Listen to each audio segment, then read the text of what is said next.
16ই December উপলক্ষে একটি স্মৃতিসৌধ অঙ্কন। বাচ্চাদের জন্য একটি টিউটোরিয়াল ভিডিও। পুরো ভিডিওটি দেখলে একটি স্মৃতিসৌধ আঁকা খুবই সহজেই শিখতে পারবে। তো চলো অঙ্কনটি শুরু করা যাক। প্রথমে 0 থেকে 17 সেন্টিমিটার একটি রেখা টেনে নিলাম। তারপরে বোঝার সুবিধার্থে প্রতিটা সেন্টিমিটারে একটি করে ডট চিহ্ন দিয়ে নিচ্ছি। ডট চিহ্নগুলো দেওয়ার কারণ শুধু বোঝার সুবিধার্থে।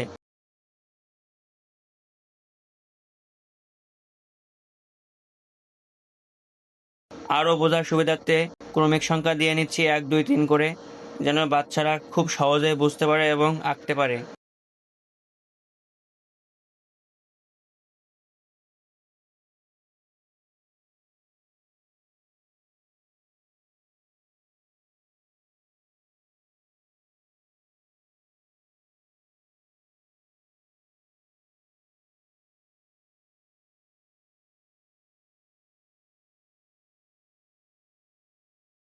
জিরো থেকে 9 পর্যন্ত একটি রেখা টেনে নিব।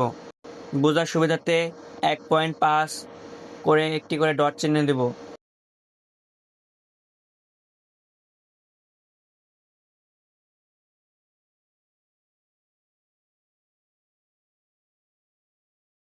আরও বোঝার সুবিধার্থে ক্রমিক সংখ্যা দিয়ে নিচ্ছি।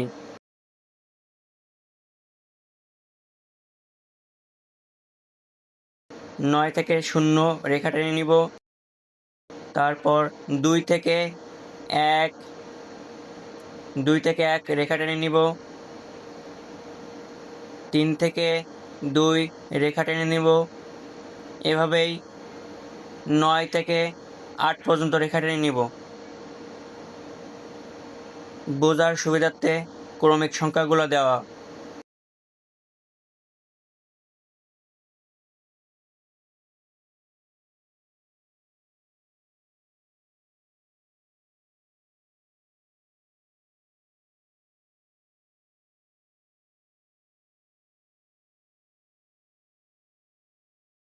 একইভাবে অপর সাইডেও 0 থেকে 9, 1 থেকে 2, এভাবেই 8 থেকে 9 পর্যন্ত রেখা টেনে নিব।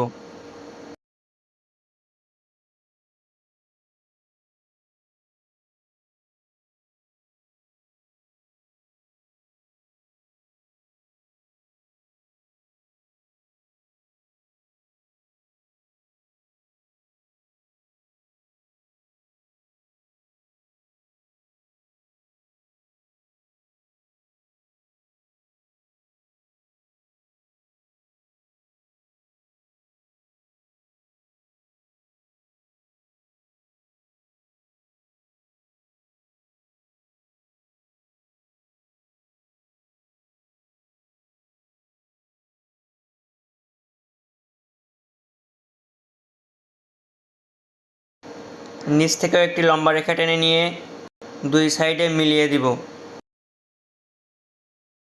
তারপরে তার নিচ দিয়ে আরেকটি বড় রেখা টেনে নিয়ে 2 সাইড দিয়ে মিলিয়ে দেব। দিলে একটি সুন্দর সিঁড়ি তৈরি হয়ে যাবে, যা ছবিটি দেখতে আরও সুন্দর হবে। ভিডিওটি ভালো লাগলে অবশ্যই লাইক করবেন, চ্যানেলে নতুন হয়ে থাকলে অবশ্যই সাবস্ক্রাইব করবেন। ধন্যবাদ সকলকে।